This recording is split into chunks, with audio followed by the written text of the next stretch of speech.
না, তোমরা কেউ আমাকে মা বলে ডেকো না। আমি কারো মা হতে পারবো না, আমি কারো মা হওয়ার যোগ্য নই। কেন মা, কেন তুই মা হতে পারবি না? আমি যে মা নামে রাক্ষসী, তাই তো যারা আমাকে মা বলে ডাকতো তারা সবাই যে আজ শেষ হয়ে গেছে। তাই তোরা যদি আমাকে মা বলে ডাকিস, তোরাও যে শেষ হয়ে যাবি। কেন কেন আমরা শেষ হয়ে যাব মা? আমি তো মা নই, বিষ কন্যা। তাই তো আমার বিষাক্ত নিঃশ্বাসে সব কিছু জ্বলে পুড়ে ছাই হয়ে যাবে। বেশ, আমিও সাপুরে রতনলাল, বিষাক্ত সাপ নিয়ে খেলা করাই আমার কাজ। তাই তাই তোকে আজ আমি আমার মায়ের আসনে বসিয়ে দেখবো তোর নিঃশ্বাসে আমি পুড়ে ছাই হয়ে যাই কিনা। না রে পাগল ছেলে, ও কাজ করিসনি। তুই জানিস না আমাকে আশ্রয় দিয়ে ওই শয়তানদের কোপে পড়ে তুই যে সর্বশান্ত হয়ে যাবি। কিসে সর্বশান্ত হবে রে মা, কিসে সর্বশান্ত হব? আমাদের তো কিছুই হারায়নি রে মা। আর যেটুকু আছে সেটুকু যদি চলে যায় তো যাক, তবু তবু তোর মতো একটা মমতা আমি মা তো পাবো না। না না, তোরাও কথা বলিস না বাবা, তুইও কথা বলিস না। জীবনে আমি প্রথম মায়ের করে মাথা রেখে শোবো, আর তুমি আমার মাথায় হাত বুলিয়ে দিতে দিতে ঘুম পাড়াতে গান গেয়ে বলবে। আমি তোদের ঘুম পাড়িয়ে দেব। আয় আয়, তবে আয় আমার কোলে মাথা রেখে শো, আর আমি তোদের ঘুম পাড়ানি গান গেয়ে ঘুম পাড়িয়ে দিই। রাত নামে দু চোখে ঘুম জড়ায়, লালপুরি নীলপুরি কল্পনা। রাত নামে দু চোখে ঘুম জড়ায়, লালপুরি নীলপুরি কল্পনা। স্বপ্নেরই দেশেতে চলো যাই একসাথে, যেখানে চাঁদ মামা গান শোনায়। রাত নামে দু চোখে ঘুম জড়ায়, লালপরি নীলপরি কল্পনা।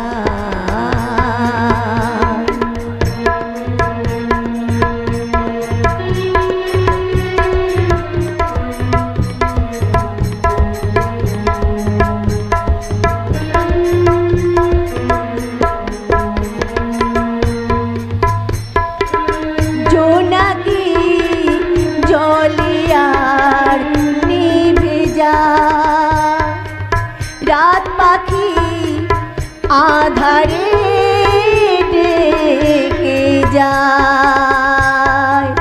পোহরে পোহরে আকাশে ওই দূরে জাগে রে তারারা কি আশায়, জাগে রে তারারা কি আশায়। রাত নামে দু চোখে ঘুম জড়ায়, লালপরি নীলপরি কল্পনা।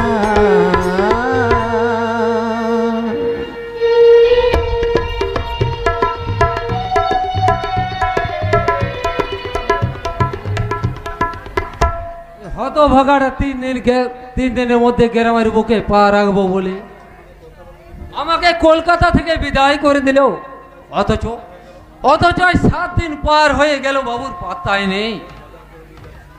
রোজ রোজ বাজার করে নিয়ে যাচ্ছি আর নিজেরাই খাচ্ছি। আজ যদি না আসে কি হলো রে পুলক? খাপন মনে কি এত বিবেকের ভোগছিস? আর বলিস কেন, আজ 7 দিন পার হয়ে গেল। কি হঠাৎ তুই বিপাশাকে সঙ্গে নিয়ে? কি করবো বল, কলেজে পৌঁছে দিতে যাচ্ছি, বুঝতেই তো পারছিস দেশের যা অবস্থা। কিন্তু এভাবে কতদিন চলবে? কতদিন তুই ওকে কলেজে পৌঁছে দিবি, আবার বাড়ি নিয়ে যাবি? এছাড়া কি উপায় আছে বল? একটা উপায় আছে দাদা। কি কি উপায়? লেখাপড়া আমি ছেড়ে দিই। না, এটা কোনো সমাধানের কাজ নয় বিপাশা। চোরের ভয়ে বাসন না কিনে মাটিতে ভাত খাওয়াটা বুদ্ধিমানের কাজ নয়। তা আমি জানি রে পুলক, কিন্তু স্থায়ী সমাধানটা কি বলতে পারিস? সেটা স্থির হবে অসীম গ্রামে ফেরার পর। অসীম? অসীম তাহলে জেল থেকে ছাড়া পেয়েছে আজ 7 দিন আগে। আমি নিজে তার সঙ্গে দেখা করে এসেছি। তাহলে অসীম দা কার বাড়িতে আছে?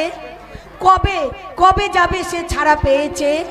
এখনো ফেরেনি, তবে 2-1 দিনের মধ্যে ফেরবে।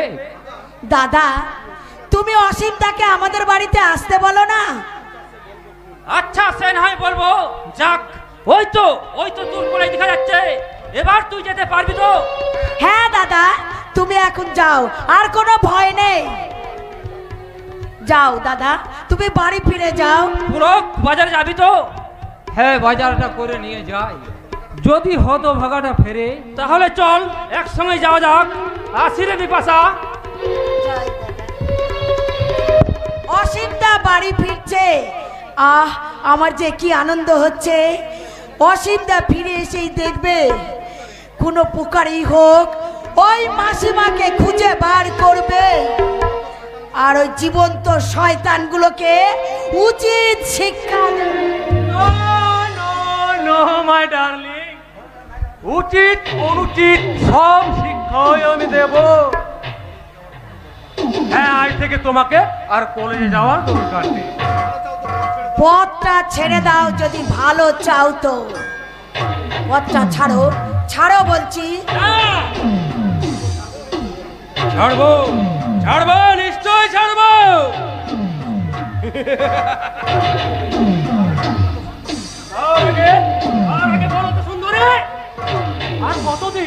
আর কতদিন তোমার দাদার কাঁধে ভর দিয়ে এভাবে কলেজে আসবে? সেটা আমার ব্যাপার, আমাকেই তুমি ভাবতে দাও। আরে আরে আরে, তা বললে কি হয় সুন্দরী? আরে আমাদেরও তো একটু আধটু করে সুযোগ করে দিতে হবে, নইলে আমরা যে ওই রাস্তার ধারে উপবাসী হয়ে বসে আছি। মুখ সামলে কথা বলবে, নইলে মুখটাই তোমার চিরতরে বন্ধ হয়ে যাবে। না সুন্দরী না, এই এই এলাকায় আরো এত বড় দুঃসাহস নেই। এই তো সবাই মুখ তুলছে, এবার হাত চলবে, তারপর মুখের উপর মুখ রেখে। তবে রে জানোয়ার।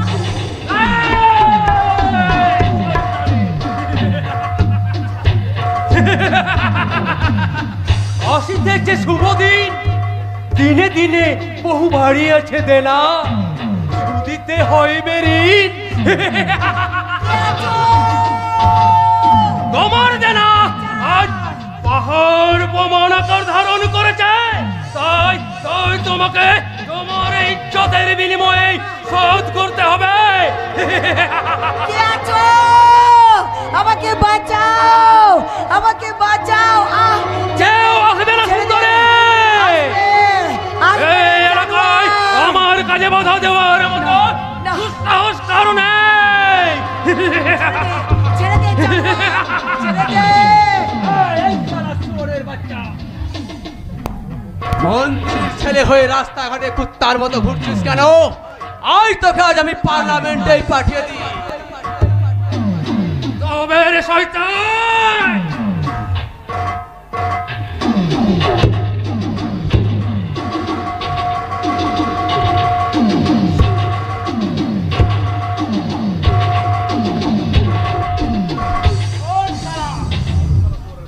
শুয়োরের বাচ্চা, তোদের মতো মন্ত্রী বা মন্ত্রীর ছেলে তাদের যোগ্য পার্লামেন্টের ওই নির্যাতিত নিপীড়িত জনগণের পায়ের নিচে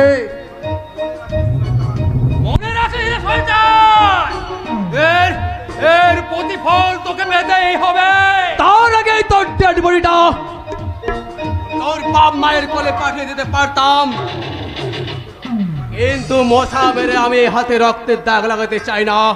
তাই তোর হিসাবটা আমার জমার খাতায় লেখা থাকলো, আর যথা সময়ে খালাস হয়ে যাবি। যা, ভাগ এখান থেকে। কি ব্যাপার, এখানে তো চেঁচামেচি কিসের? একই উনি শয়তান বাবার কুলাঙ্গার ছেলে, তাই প্রকাশ্য দিনের বেলায় কলেজ ছাত্রীকে অ্যাটেম্প টু রেপ নিন, অ্যারেস্ট করুন। তা করছি, কিন্তু আপনাকে যে খুব চেনা চেনা লাগে, কোথায় যেন। সেটা পরেও ভাবতে পারবেন, but now do your duty. ও সিওর সিপাই। Yes sir.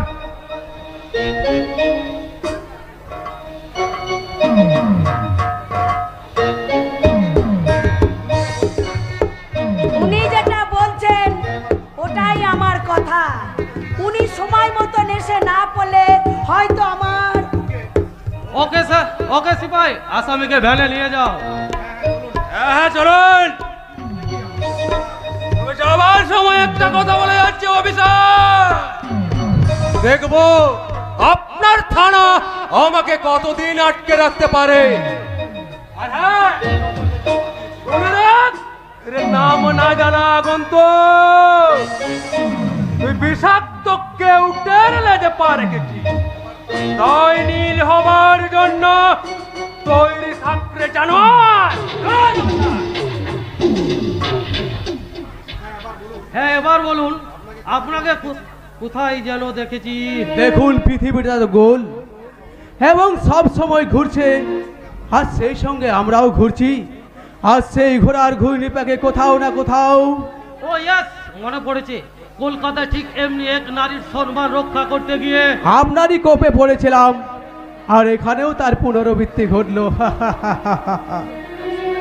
যাক শোনো, তোমার কলেজে দেরি হয়ে যাচ্ছে, যাও। যাচ্ছে দাদা, কিন্তু আপনি। অন্তর থেকে দাদা বললে আপনিটা ছাড়তে হবে, কারণ এই গ্রাম বাংলার কোনো বোন তার দাদাকে আপনি বলে না। তবে যদি সম্বোধনের প্রয়োজনে বলে ডেকে থাকো। এ তুমি কি বলছো দাদা? তোমার মতন দাদা পাওয়া তো আমার সৌভাগ্যের কথা। সৌভাগ্য নয় রে বোন, সৌভাগ্য নয়, দুর্ভাগ্য। কারণ আমি যে এক সব হারানো রিফিউজি, দাদা আমার আবাস নেই, নিবাস নেই, দাদা। নাম গোত্রহীন পরিচয় একটা মূর্তিমান অভিশাপ। দাদা তাই তো আমি বলি, হাতড়ে ফিরি হারিয়ে যাওয়া অকুল অন্ধকার, এই যে সেটা হারিয়ে গেছে এই কুড়িয়ে পাহাড়। দাদা দাদা আপনাকে যতই দেখছি ততই অবাক হয়ে যাচ্ছি। অবাক পরে হবেন অফিসার, তার আগে বলুন আমার এই ছোট্ট বোনটি যাতে প্রতিদিন কলেজে নিরাপদে যাতায়াত করতে পারে, সেই দায়িত্ব আমার। থ্যাংক ইউ অফিসার, আপনার এই কাজের জন্য আমি চিরকাল আপনার কাছে কৃতজ্ঞ থাকবো। না, বরং আমার কৃতজ্ঞ থাকা উচিত। স্যার, হ্যাঁ বোন, দেরি না করে কলেজে যা। স্যার, যে গুরু দায়িত্ব আপনি নিয়েছেন আশা করি তা যথাযথ পালন করবেন। চলি, নমস্কার। শুনুন, আপনার নাম বা ঠিকানা? নেই স্যার, এই বর্তমান নগ্ন সমাজের স্বার্থ আমি রসবঞ্চিতে, আর সবকিছুর সঙ্গে ওগুলো উপরে ছাই হয়ে গেছে। পড়ে আছি শুধু আমি এক নাম গোত্রহীন, এক অদ্ভুত জীবন। এই বিশ্বরথের ঘোড়া চাকা আমি বেদুইন, আমি চেঙ্গিস, আমি আপনারে ছাড়া কাহারে করি না কুর্নিশ।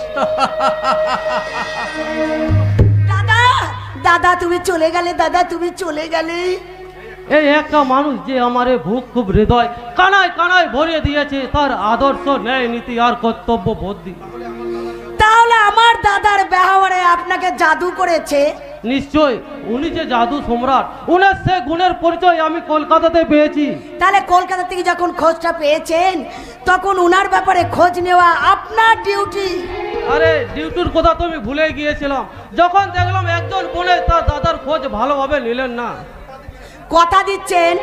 না, বাস্তব সত্যটা মনে করিয়ে দিচ্ছি। যাক শুনুন, বলুন।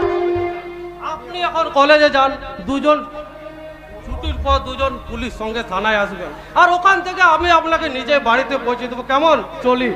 ওকে, তাই তো ছোটবেলায় খেলার ছলে আমি ওর কপালে দাগ করে দিয়েছিলাম, ঠিক সেরকমই দাগ ওর কপালে রয়ে গেছে। তবে কি না, না না, তা কি করে সম্ভব?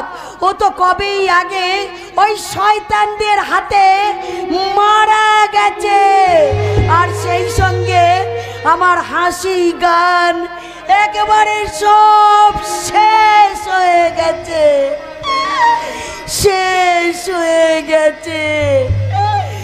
তুমি আমার আকাশ তারা, তাই তো আমি জানি।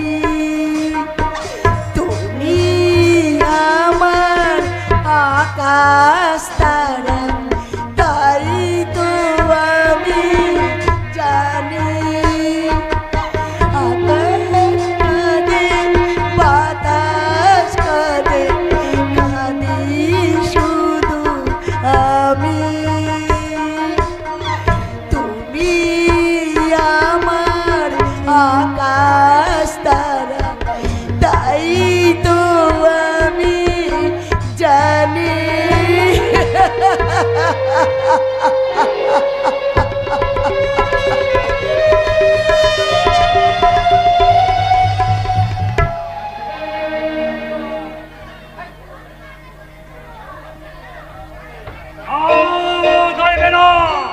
সবার কণ্ঠ থেকে হাসি গান কেড়ে নিয়ে সবার মুখে বসিয়ে দেব একটাই শব্দ, শুভঙ্কর।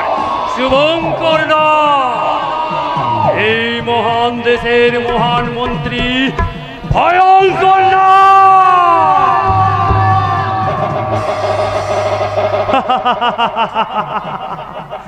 যার এক ছবলেই শ্মশান যাত্রা। তাই যদি হয় তাহলে সেদিন ছোট বাবুকে দিয়ে থানায় আমরা ডাক্তারের মেয়ের কাছে ক্ষমা চাওলেন কেন? সেটাও বুঝার শক্তি নেই বলে তুই হলি গুন্ডা, আমি হলাম মন্ত্রী। তার মানে ছোট বাবুকে দিয়ে ওভাবে ক্ষমা চাইয়ে বিষাক্ত সাপের লেজে একটা টক্কর মারলাম, যাতে সে হতে পারে বাপ কা বেটা এই শুভঙ্কর লাগাচ্ছেও আরো ভীষণ ভয়ঙ্কর।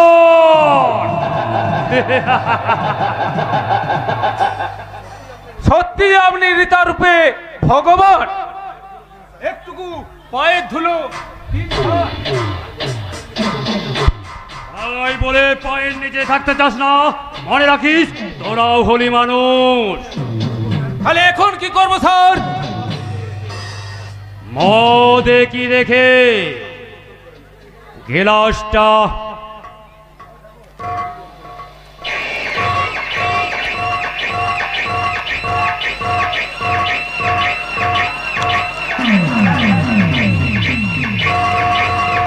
গেলাসটা পরিবর্তন করে নে।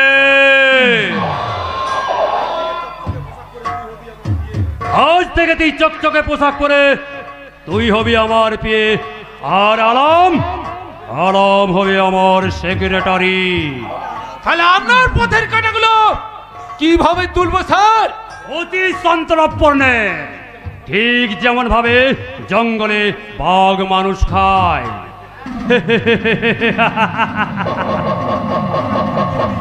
তোরাও খুন করবি, যেন সাদা পোশাকে রক্তের দাগ না লাগে। তোরা ধর্ষণ করবি, যেন কোনো সাক্ষী না থাকে। কারণ আমার এই জনদরদি ইমেজটা আপনার সেই জনদরদি ইমেজের সাদা পোশাকে কালি ছিটি দিয়েছে স্যার। না, তোর কোথাও যেন একটা ভুল হচ্ছে। কারণ এই বাঘের গুহায় ঢুকে বাস করে বাঘের পিছনে কাঠি দেওয়ার সাহস কারো হবে না। কিন্তু হয়েছে স্যার, ছোট বাবুকে অ্যারেস্ট করে। What? আমার ছেলে অ্যারেস্ট হয়েছে। চোরের বাচ্চর, এত বড় সাহস আমার ছেলেকে অ্যারেস্ট করেছে। চুপ করে আছিস কেন? বল কেছে? নন্দনপুর থানার নতুন ওসি নির্মল সেন। তার মরণ পাকা গজেতে থেকে তুই কি করছিলি? তোর ডানা দুটো তুই ছেড়ে দিতে পারলি না, বুঝিয়ে দিলি না কেন? এই দেশে আমার মুখের কোথায় আইন? তাই এই থানার পুলিশ হবে কাঠের পুতুল ফুটু জগন্নাথ। আমরা সেই চেষ্টা করেছিলাম স্যার, ছুটে গিয়েছিলাম থানায়, কিন্তু আমার মুখের সব কথা শোনার পর আমার ঘাড় ধরে থানা থেকে বের করে দিয়েছে স্যার। আলোই করেছে, বুঝিয়ে দিয়েছে যে তার মরণ বেশি দূরে নয়।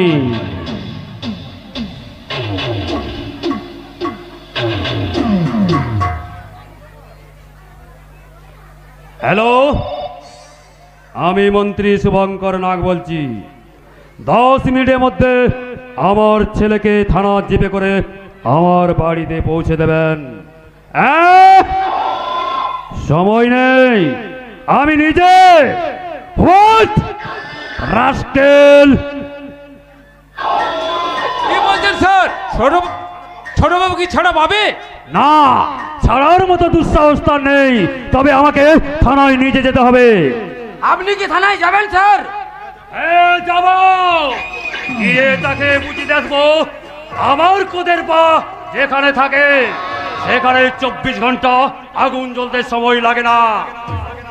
হ্যাঁ, যাক সন্দেলে তোকে যেমন ভাবে নির্দেশ দিয়েছি তুই সেই মতে কাজ করে যা। ওকে স্যার, আই আলাম।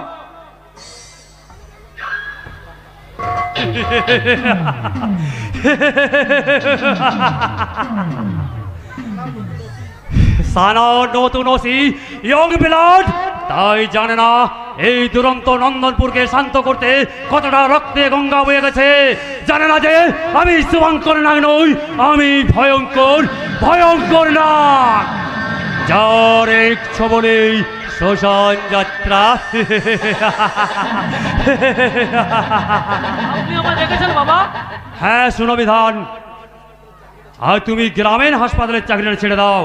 তার চেয়ে সরকার তোমায় ক পয়সা বেতন দেবে, তার চেয়ে আমি তোমায় কলকাতায় একটা নার্সিং হোম বানিয়ে দিচ্ছি, সেখানে তুমি প্র্যাকটিস করলেই হয়তো অনেক বেশি রোজগার করতে পারবো বাবা, কিন্তু এই গ্রামের অসহায় নিরন্ন গরিব মানুষগুলো সেবা করে সুযোগ আমি পাবো না। গরিব মানুষের সেবা?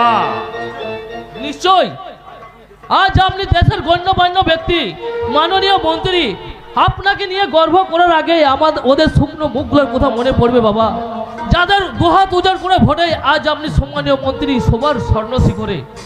বিধান, ওদের শুকনো মুখে অন্ন আর পরনে বস্ত্র যোগান দেবেন আপনি, আর আপনাকে সাহায্য করতে ওদের রোগমুক্ত জীবন গড়ে দেব আমি। এই স্বপ্ন বুকে নিয়েই বিলেত থেকে ডাক্তারি পাস করে গ্রামে ফিরেছি বাবা। আই এম প্রাউড মাই সন। তোমার গর্বে আমার বুকটা ফুলে উঠছে। আমি জানি তুমি এই পারবে আমার সম্মান রক্ষা করতে। এই শুনো বিধান, আমি একবার থানায় যাচ্ছি। ঠিক আছে বাবা, তাড়াতাড়ি আসবে কিন্তু। এ কথা জিজ্ঞাসা করতে তোমার লজ্জা হওয়া উচিত ছিল বর্দা। আরে হেনা, কি বলতে চাস তুই? যে বড় ভাই হয়ে খোঁজ রাখে না তার ছোট ভাইটা জেল হাজতে বাস করছে, তাকে এছাড়া আর কি বলবো বর্দা? হাজতবাস? তার মানে ও নিশ্চয় কিছু অন্যায় করেছে। তার মানে তুমি চাইছো যে ছোটটা ওই পুলিশের নির্যাতন সহ্য করে বলে পুচে মরো? আরে বাবা, জেল নয়, বল সংশোধনগার। সে যদি প্রকৃত অন্যায় করে থাকে তাহলে সেখানে গেলে তার চরিত্র শুদ্ধি হবে। না, কারণ ওই জায়গাটা ওই খেটে খাওয়া মানুষদের জন্য, আমাদের মতো ওই নেতা মন্ত্রী ছেলেদের মেয়েদের জন্য নয়। তার মানে আমাদের হাজার অন্যায় দেখেও আইন প্রশাসন নীরব দর্শক হয়ে বসে থাকবে? অফকোর্স, কারণ যেহেতু ওই জনগণ আমাদের চোখের মনি করে রেখেছে। আরে দিন বদলের সঙ্গে সঙ্গে তোর ধারণাটা বদলে না, নইলে কিন্তু আকারে পস্তাতে হবে। মনে রাখিস, পাপ শয়তানের অন্যায় করে কেউ কোনোদিন হাসতে পারে না। এই বাংলার বুকে মহামানবের মহাবেদনা, আজি মহা উত্থান, ঊর্ধ্বে হাসিতেছে ভগবান, নিচে কাঁপিতেছে শয়তান। তোমাকে একটা কথা বলি বর্তমান, আপনার ওই জ্ঞানবাণী মডার্ন কালচারে ঢুকবেন না খোদাবন। সেই জন্যই তো কথা শিল্পী শরৎচন্দ্র চাটুর্য বলেছিলেন, উলু বনে মুক্ত ছড়িয়ে লাভ নেই। এই কথা তুই এই কথা ভালো করে জানিস যে শরৎচন্দ্র এই কথা বলেছেন? না, মানে ঠিক না হলেও একেবারে ভুলও নয়, কারণ এ কত সুন্দর কথা ওনার মতো কথা শিল্পী ছাড়া কে বা জানে। আরে বাবা, তার মানে এই নয় যে তুই কোথা তোমরা বলে চালিয়ে দিবি। থাক, তুই আমার সঙ্গে একবার আয়, দুজন একবার এই গ্রামের হসপিটালে ঘুরে দেখি এই গ্রামের যে অবস্থা, আর যে হসপিটালের অবস্থা আরজি করার মতো কিনা। তবে ভয় নেই, এই সন্দীপ ঘোষের মতো নর পশুদের আমি এ দাবি করতে কিছুতেই দেবো না, ওকালে প্রাণ দিতে দেবো না। ওই অভয়ের মতো মা বোনেদের হসপিটালের জীবনদায়ী ওষুধগুলো বাইরে বিক্রি হয়ে সেটা আরজি করে পরিণত হতে দেবো না, কিছুতেই না। তুই চলাই আমার সঙ্গে। একবারে গল্লায় যাচ্ছে। কেন মেম সাহেব? এই বড় সাহেব তো বহুত আচ্ছা আদমি আছে। তুই তো বলবি, কারণ তুইও তো এই বর্দার মতো আত পাগলা। বর্দাও তেমনি একজন বিলক্ষণ ডাক্তার কিনা বলে আমি গ্রামে হাসপাতালে ডাক্তারি করব। এই বাংলার গায়ের মাটিতে বড় জাদু আছে মেম সাহেব। দুদিন পরে হয়তো আপনিও বলবেন, হে আমার দেশের মাটি, তোমার পরে ঠেকাই মাথা। তোর গোষ্ঠীর মাথা। তোদের এই নোংরা গ্রাম ছেড়ে পালাতে পারলেই আমি বাঁচি। এই জন্যই তো মহাভারতে লিখেছেন, অতি দর্পে হতলঙ্কা। তোর এই মিথ্যে বাণী তুই যদি বন্ধ না করিস, তাহলে তোকে আমি। ও কথা বলবেন না মেম সাহেব। এই রয়্যাল দেশের জোরে রাজা আমি। আমার সামান্য গান বিতরণ শুনে রেখে গেলে চলবে কেন? তবুও তো এখনো বলিনি সেই মাইকেল মধুসূদন দত্তের বিখ্যাত কবিতা, সুলতার কবিতার অন্ধকার বিদিশার নেশা। ফার্দার দ্বিতীয়বার তোর ওই জ্ঞানের পানিটা মুখ খুললে আমি কলকাতা যাওয়ার আগে তোর ওই মুখটা ওই চিরদিনের মতো বন্ধ করে দিয়ে তবে আমি কলকাতায় যাব। কথাটা মনে থাকে যেন।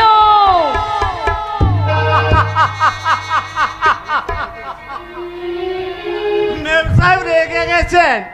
এই ওনার মতো ভুলভাল ইংরেজি বলে এই বাজার মাত না করে বাংলায় বলছি বলে মেম সাহেব, এই আপনার মতো ভুল ইংরেজি বলে নিজেকে শিক্ষিত বলে জাহির করা এই সমাজে অনেক পাবেন, কিন্তু বাংলা কবিতাকে সম্মান জানিয়ে মানুষ খুব কমই আছে। কারণ বাঙালি যে আসল ছেড়ে নকলের পূজারি। আমরা বাবাকে ভাত না দিয়ে শ্বশুরকে তীর্থে পাঠাই, আর মাকে পায়ে ঠেলে শাশুড়ির পায়ের ধুলো চেটে ফুটে খায়। চেটে ফুটে খায়।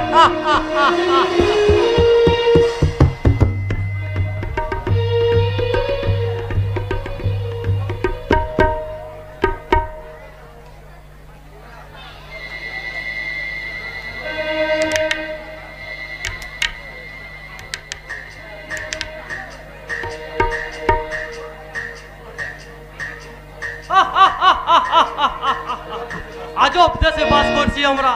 এখানে থানা, পুলিশ, আইন প্রশাসন একটা প্রটোকল মাত্র। নেতা সামাজিক রাজনৈতিকার ব্যাপার দেখে মনে হচ্ছে আমাদের কোনো কাজ নেই। এখানে নেতা মন্ত্রীর মুখের কোথায় আইন না, এই ব্যবস্থা চলবে না। এর আমূল পরিবর্তন আমি করবই করব। আসতে পারি? আরে আসুন আসুন, বলুন আপনার পরিচয়। আমি সাংবাদিক অনুভব চ্যাটার্জি। আইসি, বাবার মুখে আপনার নাম আমি অনেকবার শুনেছি। সাংবাদিকতা সূত্রে আমি ওনার কাছে আসতাম, আর তাছাড়া উনি আমাকে ছেলের মতোই ভালোবাসতেন। আরে তাহলে তো আপনি আমার বড় দাদা। যাক, বলুন আজ হঠাৎ এখানে? আমি আমার কাজে এসেছি। শুনলাম আপনি নাকি শুভঙ্কর নাগের ছেলেকে অ্যারেস্ট করেছেন, এ কথা সত্যি? পাতা যখন পড়েছে তখন ঝড়ও বয়েছে বই কি, মন্ত্রীর ছেলে এখন আমার হাজতে বন্দি। এতদিন জানতাম এই কল্যাণে শুভঙ্কর নাগের মুখের কোথায় আইন, সেই জায়গায় দাঁড়িয়ে আপনি তার ছেলেকে কতক্ষণ আটকে রাখতে পারবেন? উনি এখন এখানে আসবে, আইন মেনে কাজ করলে এবারের মতো ওনার ছেলেকে আমি ছেড়ে দেবো। আর যদি ক্ষমতা দেখাতে চাই সোজা কোর্টে। তার শেষ পরিণতিটা কি হতে পারে তা আপনি ভাবতে পারছেন? সেই ভয় করলে আমি পুলিশের চাকরি করতাম না। কিছু পুলিশ ওদের ভয় করে চলে বলে প্রশাসনটাকে ওরা ওদের বাজার সরকারে পরিণত করেছে। কিন্তু এইভাবে তো দেশটা চলছে, আপনি একা নিশ্চয়ই সমস্ত ব্যাপারটাকে উল্টে দিতে পারবেন না। একাই লড়াই করে সমাজ থেকে কুসংস্কার দূর করার নজরে এদেশে অনেকেরই আছে অনুভব বাবু। তাছাড়া অন্যায়ের বিরুদ্ধে লড়াই করতে বাচ্চা তোমার গোলা টিপলে অন্য ফসলের ভাত বেরিয়ে আসবে, তোমার এত বড় সাহস হলো কি করে? ভদ্রভাবে কথা বলুন, এটা থানা, আপনার বাগান বাড়ি নয়। বেশি ভদ্রতার ভেন্তরা গাইবে না। আমি এই এলাকার ওই মহান পরিচয়টা আপনারা চামচাতে দেবেন, তারা খুশিতে হাততালি দেবে, সেই খুশিটা আমার প্রয়োজন নেই। বড্ড তেল হয়েছে না, তেলটা মেরে দেব। তার আগে বলো, একজন ওলালেবের মন্ত্রীর ছেলেকে তুমি অ্যারেস্ট করছো কেন? মন্ত্রীর ছেলেকে অন্যায় করলে তাকে অ্যারেস্ট করা যাবে না, এমন কথা তো পুলিশের সংবিধানে কোথায় লেখা নেই বলে। অল্প বয়সে চড়ে পেকে গেছে দেখছি। কোথায় আমার ছেলে? তার যোগ্য স্থান হাজতে আছে। হোয়াট? একদল চোর ডাকাতে বদমাইশের সঙ্গে আমার ছেলে? আপনার ছেলে তাদের কিছু অংশে ভালো নয় মিস্টার নাগ। খবর, যাও এখনই আমার ছেলেকে ছেড়ে দাও। আপনি নিজে যখন এসেছেন তখন তো ছেড়ে দিতে হবে। আসুন স্যার, বন্ড একটা সই করে দিন। আমি যে থানায় এসেছি এটাই তোমার বাপের ভাগ্য ভালো, আবার বন্ডে সই। এখান থেকে ছেলে ছাড়তে না চাইলে কাল আদালত থেকে ছাড়িয়ে নেবেন। তর্ক না করে সইটা করে দিন স্যার, কারণ মন্ত্রী হিসাবে আপনার তো একটা প্রেস্টিজ আছে। তুমি থামা হে ছোকরা, এখন সাংবাদিকতা ছেড়ে থানা পুলিশের দালালি শুরু করেছো নাকি? তা বলুন, কারণ আমাদের মতো অপমান না করলে আপনার তোমার পেটের ভাতই হজম হয় না। শুভঙ্কর বাবু, মাই টাইম ইজ আপ। আমি আপনার লাস্ট ডিসিশনটা শুনতে চাই। ডিসিশনটা মুখে নয় রে হারামজাদা, এই পিস্তলে দেবে।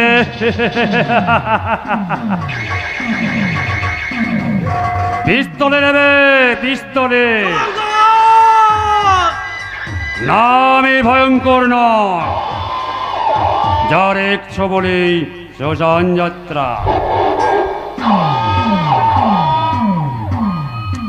শুভঙ্কর বাবু, সাহস থাকা ভালো, কিন্তু বাড়াবাড়িটা শুভ লক্ষণ নয়। না মানে যে অন্যায় আপনি করেছেন, কিন্তু এক্ষণে আপনাকে আপনার ছেলের সঙ্গে আমি লোকাবন্দি করতে পারি, কিন্তু তা আমি করব না। আজকের মতো আপনাকে ক্ষমা করে দিয়ে আপনাকে জানিয়ে দিতে চাই, আইন আপনার বাড়ির ঝিচাকর বা রাঁধুনি নয় যে তার আপন পথেই চলবে। ওকে স্যার, বলছিলাম কি মানে আমার ছেলে। বন্ডে সই করুন, আজকের মতো ছাড়া পেয়ে যাবেন। দিন স্যার, আমি সইটা করেই দিচ্ছি। সিপাই, আসামিকে ছেড়ে দাও।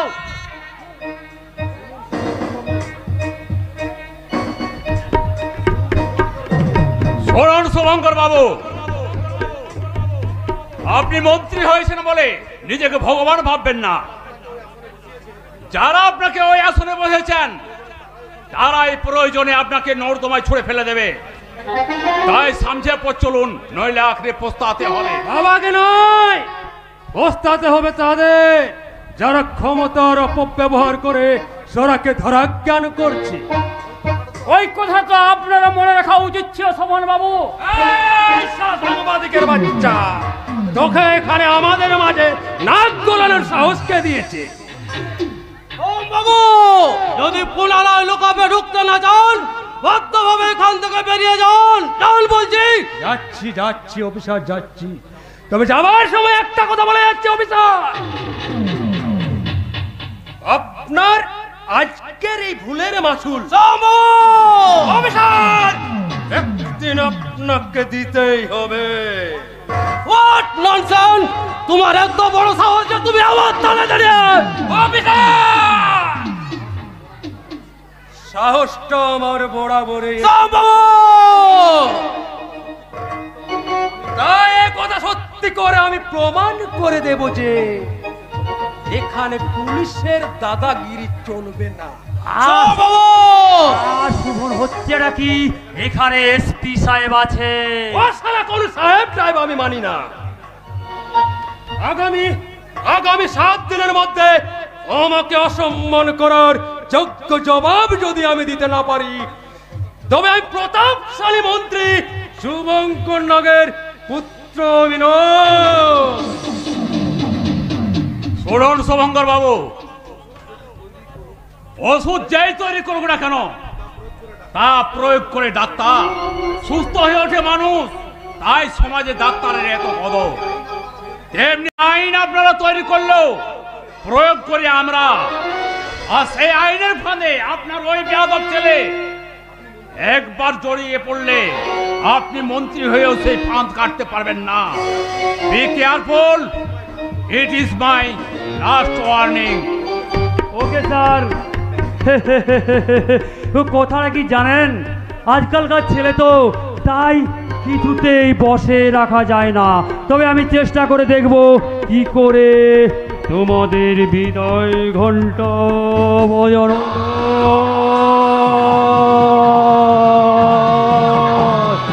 নমস্কার স্যার, আমি আসি।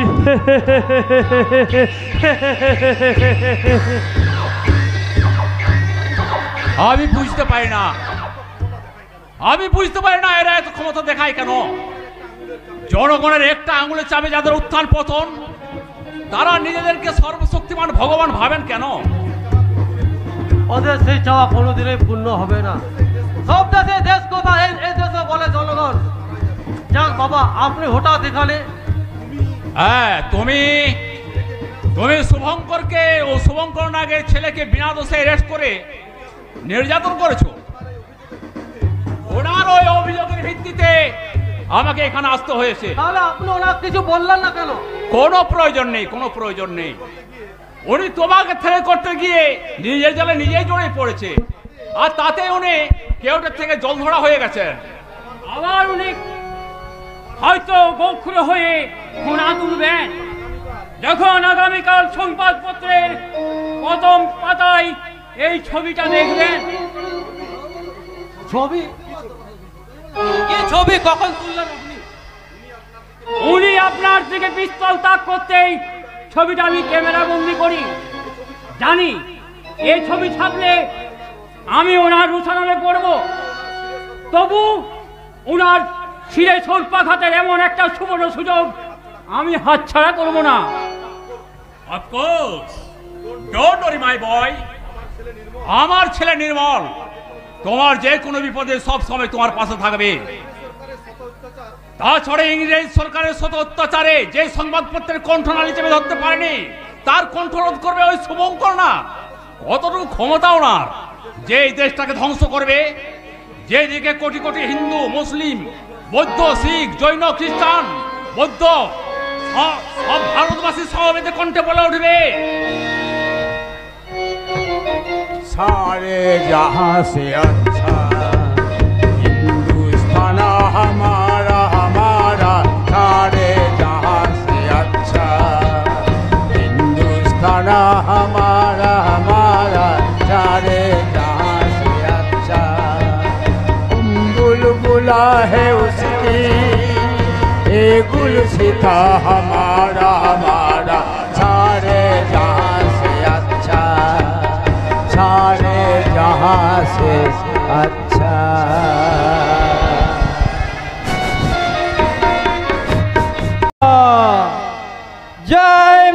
মনসা।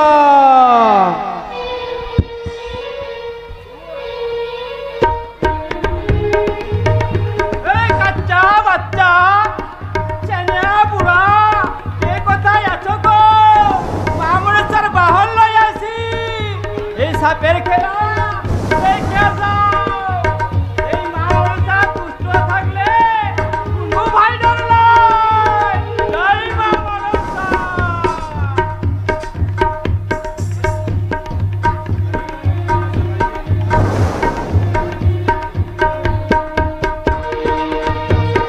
তাহলে মা মনসার খেলা একবার শুরু করা যাক নাকি?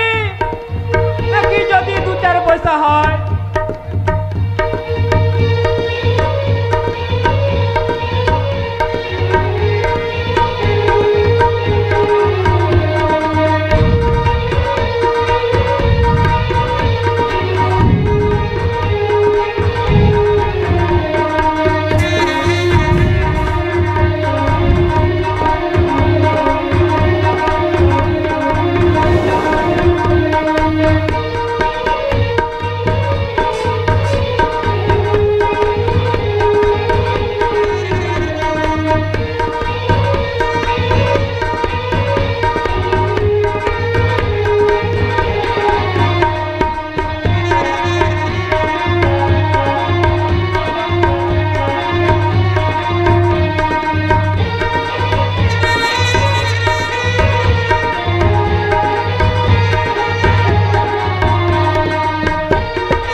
ছেলে বুড়া কেউ আসে নাই যে?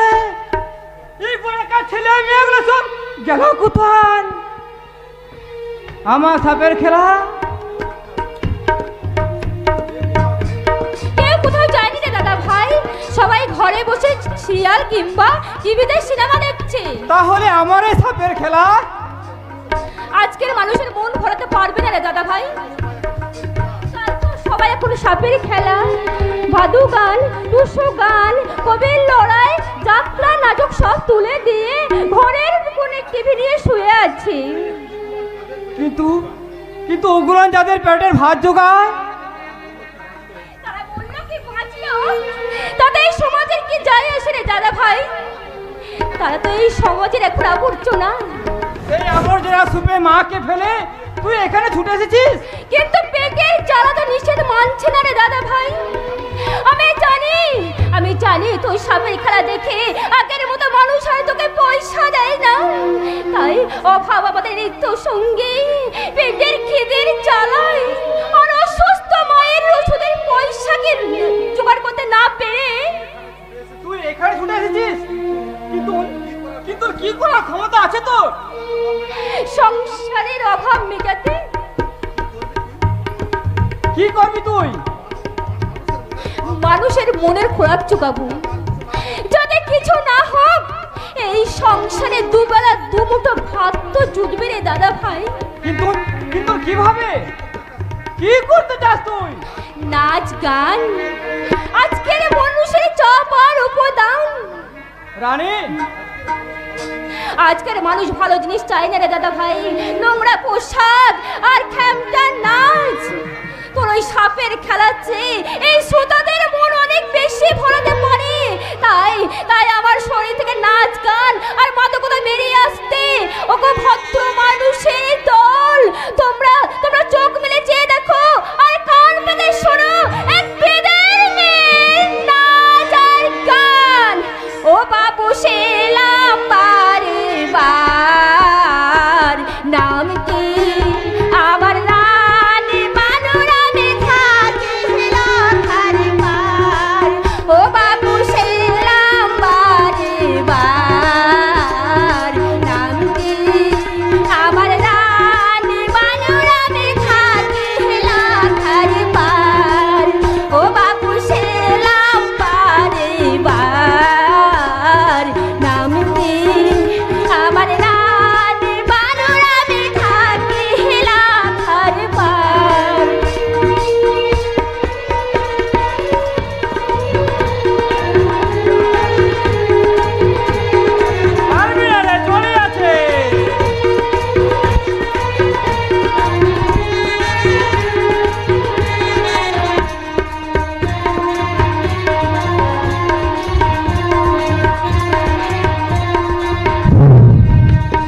আরে ও পাহাড়িয়া সাপের খেলা, আরে ও পাহাড়িয়া সাপের খেলা, লাগলো আজি রঙের মেলা, সেই খুশিতে হলো তালা, খেলা খেলা পাহাড়িয়া সাপের খেলা, আরে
বারে বা ভদ্রলোকের দল, তোদের রুচি আর চাহিদাকে আমার লাখো লাখো সেলাম।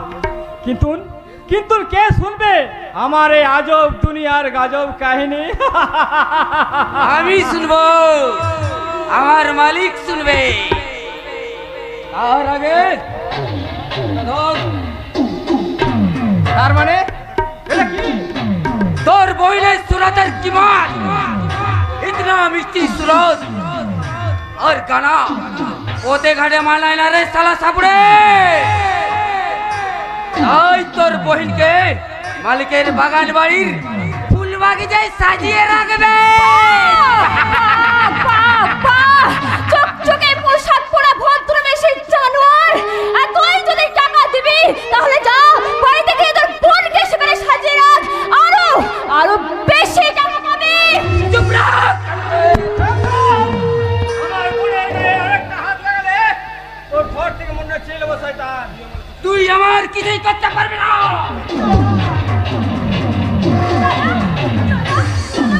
দেখ তোর রূপসী বহিনকে কিভাবে তুলে নিয়ে যায়। ছাড়, ছাড় রে শয়তান, না হলে এই সামনের একটা বলে। তুই আমার কিছুই করতে পারবি না সুন্দরী। এসো আমার সাথে এসো। রানী, রানী।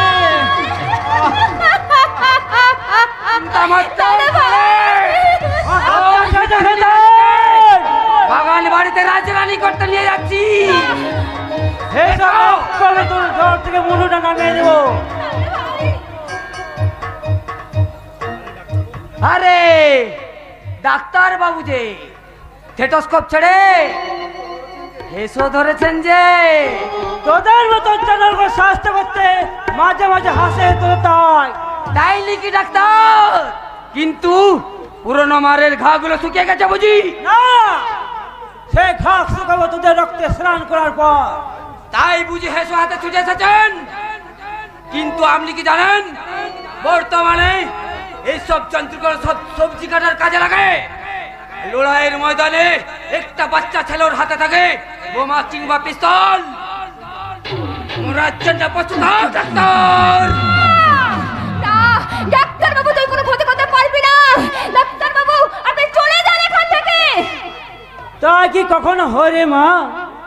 মেয়েকে বিপদে ফেলে বাবা কি চলে যেতে পারে? ডাক্তার বাবু, বাবুজি তুই মানুষ নয় বাবুজি, তুই দেবতা আছিস, দেবতা বাবুজি। তোর সেই দেবতাকে দোজাকে পাঠিয়ে তোর দুপতি বোনকে আমি বাগান বাড়িতে তুলে নিয়ে যাব।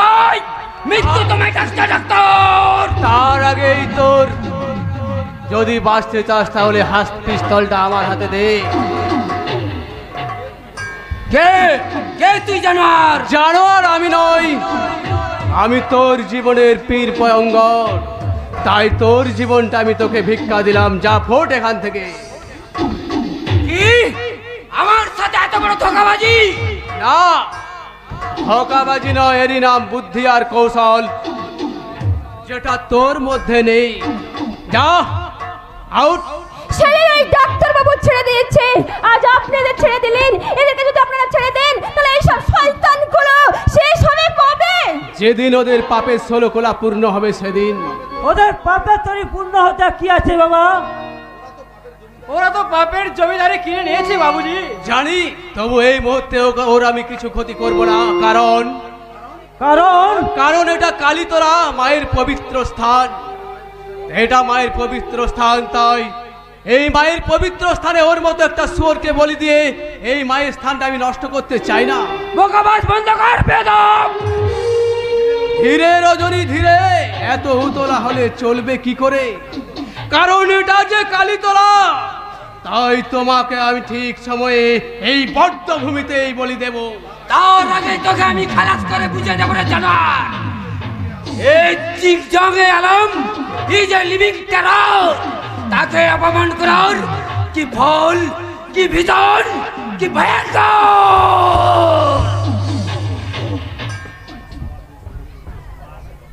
আজ সারা দেশ জুড়ে চলছে সন্ত্রাসের বাতাবরণ। গ্রামগঞ্জের আপামর জনজীবন হয়েছে বিষময়, কিন্তু এইভাবে তো চলতে পারে না। তাই আমি আমার এই শেষ রক্তবিন্দু দিয়ে ওই সন্ত্রাসের মূলোচ্ছেদ করে ওদের আমি বুঝিয়ে দেবো যে এই পূর্ণভূমি ভারতবর্ষের বুকেই। কিন্তু তোমার এই ক্ষুদ্র সামর্থ্য নিয়ে তুই পারবে কোন রাষ্ট্রীয় সন্ত্রাস বিরুদ্ধে রুখে দাঁড়াতে? ক্ষুদ্র জলখনায় যদি প্লাবন আনতে পারে, এই গরিব চাষিরা যদি সারা দেশের মানুষের পেটে অন্ন জোগাতে পারে, তাহলে হাজারো আমি একত্রিত হয়ে পারবো সব অসাধ্য সাধন করতে।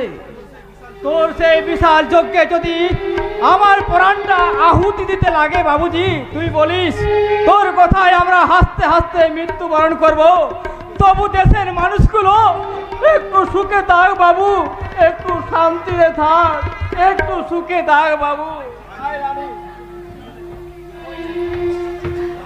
দাদা,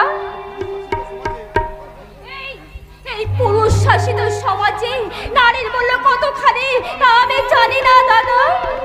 তবে রানী লক্ষ্মীবাই, প্রীতিলতা, মাতঙ্গিনী হাজরা, বিনা দাসের জীবন যদি এই দেশের কাজে লাগে, তাহলে আমার জীবন কোনো না কোনো কাজে লাগবে।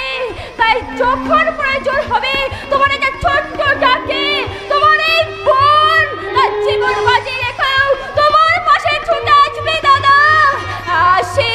আসি ডাক্তার বাবু, আসি। আজ দেশের প্রতিটি মানুষের অন্তরে আজ একটা বারুদের স্তূপ। বিস্ফোরণ ঘটাতে শুধু একটা দেশালাই খাঁটি।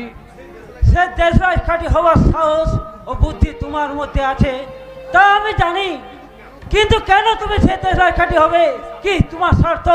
আপনার স্বার্থের সঙ্গে আমার স্বার্থের কোনো তুলনা নেই কাকা বাবু। আমার স্বার্থ নিশ্চয়ই। মনে করে দেখুন, কয়েক বছর আগে অর্জুন মালিকের স্ত্রী সুজাতা দেবীকে আশ্রয় দেওয়ার ফলে মন্ত্রী ভয়ঙ্কর নাগে সেই অত্যাচারের কথা। সে কথা তুমি কি করে জানলে? কি তোমার পরিচয়? পরিচয় জেনে কোনো লাভ নেই। উনি আমার দাদা, এটাই আমার শেষ কথা। তবু কি আপনার পরিচয় আপনি বলবেন না? শুধু কলকাতা থেকে নন্দনপুর পর্যন্ত বহু বিপদে তোমাকে ত্রাণকর্তা রূপে দেখা গেছে। তাই আপনার বুঝি খুব অসুবিধা হচ্ছে? ত্রাণকর্তা না হয়ে টেরারিস্ট হলে বুঝি ভালো হতো? না না, আপনি আমায় ভুল ভাবছেন। আমিও কেন ও একটু কোথায় জানতে চাই বাবা। তোমার মতন মহান মানুষের নাম ঠিকানা জানবো না, তা কি কখনো হয়? বলো বাবা, কি নাম, থাকো কোথায়? তোমাকে যেন খুব চিনা চিনা লাগছে। লাগবেই তো, আমি যে আপনাদের অতি আপনজন। দাদা মানেটা কিছুদিনের জন্য অন্তরের অন্তঃস্থলে গোপন থাক। তবু কি আপনি আপনার সত্য পরিচয় বলবেন না? কেন বলবো আপনি যদি আপনার পরিচয় গোপনে রাখেন? কে বললো যে আমি আমার সত্য পরিচয় গোপন রেখেছি? আমি এসপি নিশিকান্ত সেনের একমাত্র পুত্র নির্মল সেন, বর্তমানে নন্দনপুর থানার ওসি। না, ওটা আপনার প্রকৃত পরিচয় নয়। কি বলছেন আপনি? আমি নিজের অজান্তে হলেও ভুল বলছেন, তাই আমার কথা সত্যতা আপনার বাবার কাছ থেকে জেনে নেবেন। কি করে আপনি বুঝলেন যে আমি নির্মল সেন নই? আপনার ওই কপালের কাটা দাগ, যেটা এই গ্রামের অনেকেই চেনেন। হ্যাঁ হ্যাঁ, এই যে আমার নিজের হাতে সেলাইয়ের দাগ। তবে কি কোথাও যেন একটা রহস্য লুকিয়ে আছে? তার আগে সত্যি করে বলো বাবা, তুমি কে? তোমার বাড়ি কোথায়? কাকা বাবু, হয়তো আমাকে কারো মনে নেই, আমি যে ছিলাম এই গ্রামেতে। হয়তো আমাকে কারো মনে নেই, আমি যে ছিলাম এই গ্রামেতে। এই মাটিতে জন্ম আমার, তাই তো ফিরে এলাম আমার। অনেক চেনা অনেক জানা, অনেক চেনা অনেক জানা তোমাদের কাছেতে। হয়তো আমাকে কারো মনে নেই, আমি যে ছিলাম এই গ্রামেতে। লা লা লা লা লা লা লা লা লা লা লা লা লা লা লা লা। বাবা বাবা বাবা, উনি তাহলে সেই অসীম দা? হয়তো জেল থেকে ফিরে পরিচয় না দিয়ে প্রতিশোধের নেশায় ঘুরে বেড়াচ্ছে, তাই না বাবা? জানি না রে মা, আমি কিচ্ছু জানি না। আমার সব কিছু কেমন গোলমাল হয়ে যাচ্ছে। একদিকে অসীম, অন্যদিকে কাটা দাগ। কিন্তু আমার এই কাটা দাগ কোন পরিচয় বহন করে কাকা বাবু? জানি না বাবা। তবে তুমি তোমার বাবার কাছ থেকে জেনে নিও, তোমার ওই কাটা দাগ কবে, কেন আর কিভাবে হয়েছে। এ আপনি আমায় কোন গলক ধাঁধায় ফেললেন কাকা বাবু? সামান্য একটা কাটা দাগকে কেন্দ্র করে। সামান্য নয় দারোগা বাবু, ওই দাগে অসামান্য হয়ে আপনার জীবনে মোর অন্যদিকে ঘুরিয়ে যেতে পারে। ও তাহলে আপনিও যে জানো দেখছি, তাহলে আপনি বলুন কাকু, আমার এই কাটা দাগের রহস্য কি? মনের গহন গহনের হাজার উত্তর থাকলো, মুখ ফুটে তা বলা সাহস আমার নেই। তাই ওটা তুমি তোমার বাবার কাছ থেকে জেনে নিও। বেশ, তাই হবে কাকু। আজই আমি বাবাকে ফোন করে জানতে চাইবো এর আসল রহস্য কি। নইলে যে আমি কোনো কাজে মন বসাতে পারবো না। তাই এই সমস্যা অন্য সমাধান আমাকে করতেই হবে। আসি বিপাশা, আসি বিপাশা, আসি। শুনলে? জানো বাবা, প্রথমে ওনাকে দেখে আমার সন্দেহ হয়েছিল, কিন্তু পরেক্ষণে বুঝলাম না না, তা কি করে সম্ভব হয়? যে মানুষটা মারিয়ে গেছে, কিন্তু লাশ খুঁজে পাওয়া যায়নি। তাই আমাদের সন্দেহ কিনা তাই দু একদিনের মধ্যে জানা যাবে। বাবা কি জানবে বাবা? কার কাছে জানবে? কোনো কিছু জানার অধিকার আমাদের নেই। বিভাস দাদা, ওদের অন্যায় অত্যাচার স্টিম রুলার সবার অজান্তে আমাদের উপর এমনি ভাবে চালিয়ে যাবে বাবা। দাদা কি বলছিস তুই? তোর মাথায় ব্যান্ডেজ কেন? এই! বল দাদা বল। এই কেন উত্তরটা এই গ্রামের অনেক মানুষই খুঁজে চলেছে, কিন্তু কেউ পায়নি। আর তুই বা পাবি কি করে? তার মানে কি হয়েছে বলো, স্পষ্ট করে বল। আর বলবো বাবা, ওই মোড়ের দোকানের কাছে দাঁড়িয়ে আছি, হঠাৎ একদল লোক গাড়ি করে এসে এলো পাথাড়ি গুলি চালাতে লাগলো। অনেক মানুষ আহত হলো, আর আমি সেই গুলি থেকে বেঁচে গেল। তোদের লাঠির ঘা থেকে রেহাই পাইনি, যার ফলস্বরূপ মাথায় ব্যান্ডেজ। কিন্তু লোকগুলো কারা? তুই তাদের চিনতে পেরেছিস? আমার না, কি করে চিনবো? তাদের সুয়ার মুক্ত কালো কাপড়ে ঢাকা ছিল। দাদা আমার মনে হয় ওরা শুভঙ্কর মন্ত্রী শুভঙ্কর নাগের ছেলে। ওটা সন্দেহ, প্রমাণ নয়। প্রমাণ ছাড়া আইনের কোনো দাম নেই বাবা। তাই বলে প্রকাশ্য দিনের বেলায় এত বড় একটা ঘটনা ঘটে গেল আর পুলিশ এসেছিল গুলিবিদ্ধ মানুষগুলোকে হাসপাতালে ভর্তি করার ব্যবস্থা করলো, ডায়েরি লিখছে, এরপর তদন্ত হবে। বেশ, ধরে নে নির্ভল অস্ত্রডেম্ব। তাই বলে থানায় নির্মল বাবু ওসি থাকতে, আর সেই জন্য তো কারো কপালে মুখ ঢাকাতে এসেছিল, নইলে তো প্রকাশ্যই গুলি চালাতো। দাদা তাই বলে এর কোনো প্রতিকার হবে না। নিরীহ সাধারণ মানুষের দল সারা দেশ জুড়ে এমনি ভাবে মার খাচ্ছে বাবা। আমরা নিশ্চয়ই দেশের বাইরে বাস করি না। তা হয়তো করি না, কিন্তু মাঝে মাঝে বুকে রক্ত দিয়ে তার খাজনা মেটাতে হয়। হয়তো রে মা, আমাদের বিরুদ্ধে অত্যাচারে খড়গে স্থান দেওয়াটা ওদের একমাত্র কাজ হয়ে না বাবা।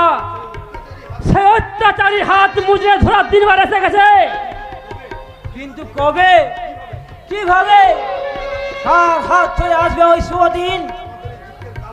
আমাদের এই দুঃখের কাল রাত্রি কারা? মহাকাল।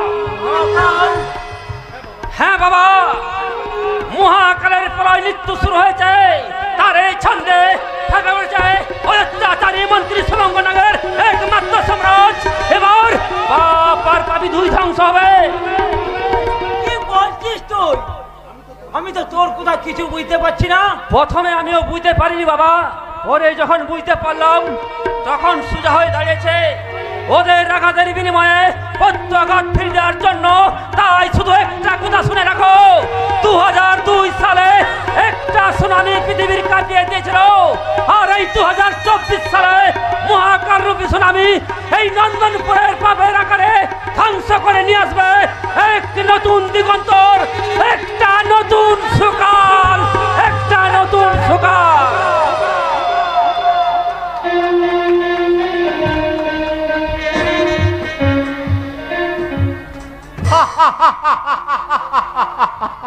নতুন সোগা তাই নন্দনপুরের বুকে। বাংলায় একটা প্রবাদ বাক্য আছে, এই পাগলে কিনা বলে ছাগলে কিনা খায়। খুন, ধর্ষণ, রহজানি এগুলো যদি নতুন সকালের পূর্ব লক্ষণ হয়, তাহলে নিশ্চয়ই নতুন সকাল আসবে। নইলে নইলে সারের নবদিগন্ত হবে সোনার পাথর বাটি। কথাই তুমি বলেছো। এখন নতুন সকাল দেখতে চাইলে তারা জবন্য জেগে স্বপ্ন দেখা দুই সময়। বুঝলাম, কিন্তু তুমি কে, এখানে কেন, কে বা কাকে চাই? তোমার সব প্রশ্নের উত্তর একটাই, আমি রোগী চাই ডাক্তার। আবার তা এগুলো সব প্রায় উঠে গেছে। এখন চলছে মোবাইলের যুগ। এই মোবাইলে প্রেম, বিয়ে, চুরি, ডাকাতি, রাহাজানি, এমনকি মানুষ খুন পর্যন্ত হচ্ছে। আর কি চাই? তোমার মাথাটা চাই। এখানে ডাক্তার বিধান নাম আছেন? হ্যাঁ, এই হাসপাতালে এসে নাম ধরে ডাক্তার খুঁজছো? হে ডাল মে কুছ কালা হ্যায়, এই কারণটা কি বলবে দিদি ভাই? দিদি ভাই নয়, বলো রানী। কার? ডাক্তার বাবুর? ওহ क्या बात है, এই বড় সাহেবের চয়েস আছে মাইরি। তোমার সঙ্গে যা মানাবে না, যেন রাম আর সীতা। দাঁড়াও তোমার কি, একটু হাইটটা দেখি। তোমার কি হচ্ছে বলো তো দেখি। কিচ্ছু বলতে হবে না, আমি সব ব্যবস্থা করে দেব। এই আমার চেয়ে এই চারপোড়া ছোট মানে এই বড় সাহেবের সঙ্গে একেবারে রাজ্যটক। এই তোমার এই কোপারের লেখা বলছে তুমি রানী হবে। এই তার আগের থেকেই একটু পায়ে খবরদার খবরদার, আমার পায়ে হাত দেবে না বলছি। বড় দাদা হয়ে ছোট বোনের পায়ে হাত দিতে যাচ্ছ? তার মানে মানে মানে আমি কারো রানী নই, আর রানী হওয়ার যোগ্যতাও আমার নেই। কিন্তু কি করব বলো, বাবা মা আদর করে এক ভিখারিনীকে রাম রেখেছে রানী। রানী? তুই তুই না মানে তুমি ঠিক জানো তো যে তোমার বাবা মা তোমার এই নামটাই রেখেছিল? জ্ঞান হওয়ার পর থেকেই আমার দাদার মুখে ওই নামেই শুনে আসছি। তাহলে তোমার বাবা মা? আমার জ্ঞান হওয়ার আগেই মারা গেছে। তোমার দাদা কি করেন? আমার দাদা সাপ ধরে আর সাপ খেলা দেখায়। যদি কিছু মনে না করো একটা কথা জিজ্ঞাসা করবো বোন। দাদার কথায় বোন কি কিছু মনে করতে পারে? তুমি তুমি বলো। এই তোমার ঘাড়ে চুলের নিচে একটা কি আঁচিল আছে? হ্যাঁ আছে, কিন্তু তুমি জানলে কি করে? কে কে তুমি? তুমি কি আমার? রাজা, রাজা, কোথায় ভাই তুই? এই যে ভাই রাজা, আমার কাছে আয়। কি হয়েছে বড় বাবু? আপনি এরকম করছেন কেন? ডাক্তারবাবু, ডাক্তারবাবু, কি হয়েছে আপনার? আপনার শরীর কাঁপছে কেন? আপনি আপনি এখানে বসুন ডাক্তারবাবু, এখানে বসুন।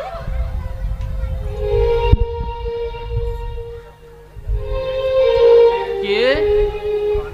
ও রানী, রাজা, তোমরা দুজনে আমাকে একটু ধরে ওই হসপিটালের ভেতরে নিয়ে চলো ভাই। আমার পাটা খুব জ্বালা করছে রাজা। আমি আর চলতে পারছি না রাজা, আমি আর চলতে পারছি না। কিন্তু কেন এমন হলো বড় বাবু? আপনি সুস্থ সবল মানুষ। ওই রাস্তা দিয়ে আসার সময় আমার ডান পায়ে কি যেন একটা কামড় দিল, আর তখন থেকেই কই কই দেখি দেখি দেখি।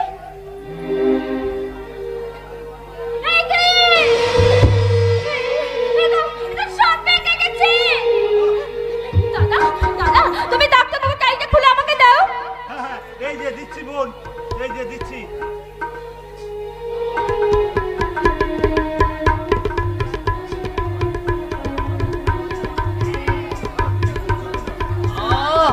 কি করছো তোমরা? আমাকে একটু হসপিটালের ভিতরে নিয়ে চলো না ভাই। হাসপাতালে এর কোনো ওষুধ নেই ডাক্তারবাবু, দয়া করে আমার উপর ভরসা রাখুন। আমি আমার জীবন দিয়েও আপনাকে আমি বাঁচিয়ে তুলবই ডাক্তারবাবু, তুলবই। জয় জয় মা বিশ্বহরি, জয় মা মনসা, জয় মা মনসা, জয় মা মনসা।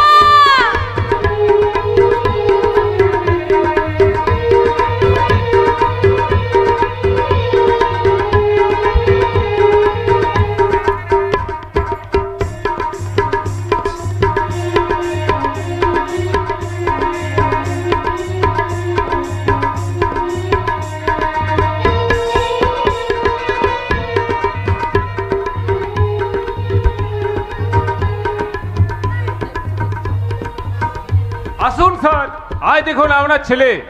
কোথায়? কি হয়েছে আমার ছেলের? বড় বাবুকে রাস্তায় ছাপে কেটেছে বাবু। সে কি? তাহলে দাদাকে হাসপাতালে ভর্তি না করে দাদাকে এখানে ফেলে রেখেছে কেন? ওখানে ভর্তি করে লাভ কি মেম সাহেব? ওখানে তো নামেই হাসপাতাল, ওখানে ডাক্তার ওষুধ বলে কিছু আছে নাকি? তাহলে অন্য হাসপাতালে পাঠাতে হবে। এভাবে ফেলে রেখে ছেলেরা তো আমি বিনা চিকিৎসায় মারতে পারি না। জানি, তুমি এক্ষুনি দাদাকে কলকাতার পাঠানোর ব্যবস্থা করো। দিনে ওকে মেম সাহেব, আসুন বড় বাবু।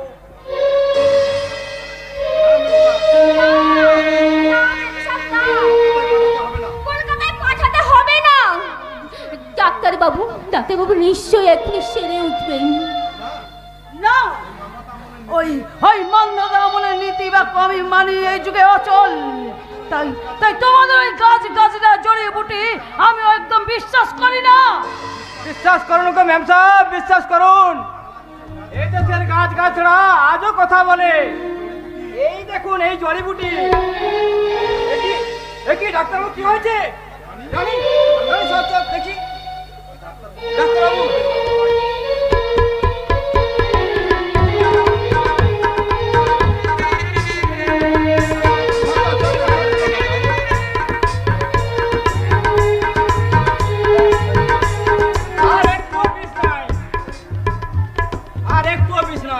সত্যি বলছিস তো? এ ঠিক নয় গো বাবু, এ ঠিক নয়। আমি যা বলছি সব ঠিক বলছি। ডাক্তারবাবু এখনই সেরে উঠবে। এ কি রানী? রানী কি এবার বলেছিস কেন?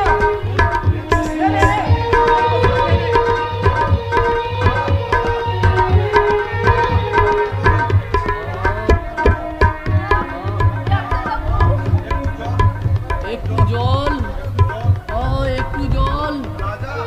রাজা, রাজা দিলীপ, ওকে হাসপাতালের ভেতরে নিয়ে চল।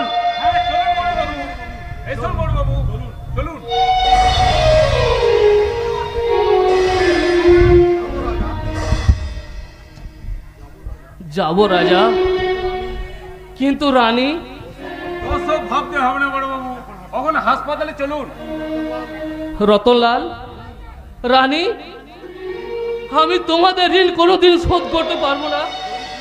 যদি দিন পাই,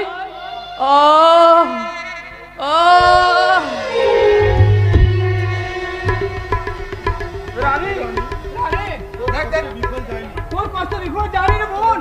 ডাক্তারবাবু সেরে উঠেছে। দাদা ভাই, দাদা ভাই, আমার আর কোনো কষ্ট নেই রে।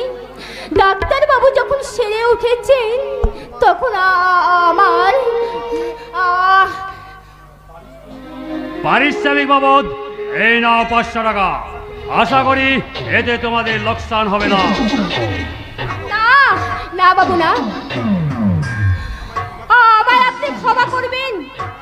টাকা টাকা আমি নিতে পারবো না। কেন? 500 টাকা কি তোমার কম লাগছে নাকি? ও কথা বলুন ম্যাম সাহেব, ওটা আমাদের পেশা নয়। আইসি, রেটটা বাড়াতে চাইছো? ঠিক আছে, এই নাও 1000 টাকা। এবার নিশ্চয়ই খুশি। শোন রতনলাল, প্রথমে মানুষকে খুশি করে এই শুভঙ্কর নাগ প্রয়োজনে হয়ে ওঠে ভয়ঙ্কর নাগ, যার এক ছবলেই শ্মশান যাত্রা।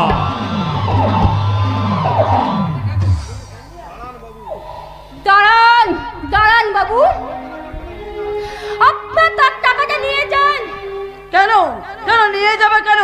তুমি পরিশ্রম করছো, পারিশ্রমিক হিসাবে ওই টাকাটা তোমার নেওয়ার উচিত। ও তুই বুঝবি না ম্যাম সাহেব, গরিব মেহনতি মানুষের ও কথার দাম নেই। ও সব বড় লোকেরা কোনদিন বোঝেনি আর আজও বুঝবে না। কি করে বুঝতে পারবো বল? কারণ তোরা যে প্রবণ হয়ে চাঁদ ধরতে স্বপ্ন দেখছিস। ওই তোরা হচ্ছিস একটা ছোট লোক সাপুরে। বেড়ালের ভাগ্যে কখনো সোনার শিকল ছিঁড়বে না। তুইও শুনে যা মেম সাহেব, তুইও শুনে যা। বড় লোকের অহংকারী মেয়ে, ছোট লোক কারো গায়ে লেখা থাকে না। এই দেশের মহাপুরুষরাও জানেন, জন্মই নয় কর্মই তার বড় পরিচয়। ওদের কাছে ও কথার দাম নেই রে বোন। ওরা শুধু চায় উপকারের বদলে তার বুকে ছেলের আঘাত আনতে। না, আমি থাকতে আমার সন্তানদের বুকে কেউ আঘাত আনতে পারবে না। মা, মা, মাগো, তুমি কেন এসেছো মা? সন্তানদের বিপদে মা কি কখনো ঘরের কোণে লুকিয়ে থাকতে পারে রে মা? কিন্তু কিন্তু আমি তো আছি। তুই আমার এতদূর কেন ছুটে এলি? মায়ের অন্তরের ভাষা তোদের আমি কি করে বোঝাবো বলতে পারিস? কেন যে আমি তোদের কাছে বারবার আসি? আমি তো তোদের কাছে সেই জন্যই ছুটে এসেছি। আমি জানি না মা, আমি জানি না, আমি জানি মা, তুমি যে আমাদের দুঃখের অনামিশা ভরা জীবনের আশার আলো জ্যোতি, শত শান্তির মেঘ ঝর্ণা। কেমন আছিস মা? যে অসাধ্য তুই সাধন করেছিস, সেই বিষের জ্বালা তোমার স্নেহের পরশে তা চুরিয়ে গেছে মা। সেই জন্যই তো তোমার দিকে অপলক নয়নে তাকিয়ে বারে বারে বুক ফেটে মুখ দিয়ে বেরিয়ে আসতে চাই। কি মা? যতবার দেখি মাগো তোমায় আমি, সাদ মেটে না কবু তোমায় দেখে। সবাই বলে ভগবান সুন্দর, হবে না তো সুন্দর তোমার থেকে। যতবার দেখি মাগো তোমায় আমি,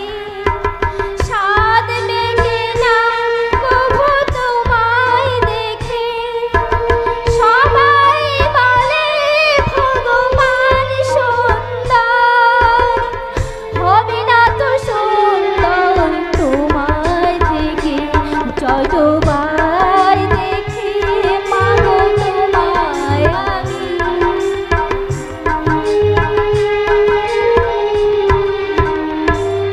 কিরে মুখপুরি, মায়ের বুকে মাথা রেখে মায়ের আদর তুই একাই খাবি, আর আমরা বুঝি পানের জলে ভেসে এসেছি? দাদা দাদা দাদা দাদা আমার মিষ্টি সোনা বোন। কি ব্যাপার বাবুজি, তুই এখানে? বোন যদি বিপদ সংকুল পথে যাত্রা করে, দাদা কি চুপ করে ঘরে বসে থাকতে পারে? তার মানে আমার কাছে খবর ছিল রানী একাই ওই হাসপাতালের পথে গেছে। যে পথে দিনের বেলায় হিংসা হয় না, দাপাদাপি চলে, তাই তো স্থির থাকতে না পেরে রানীকে দূর থেকে অনুসরণ করছিলাম। তাহলে তুমি এতক্ষণ কোথায় ছিলে দাদা?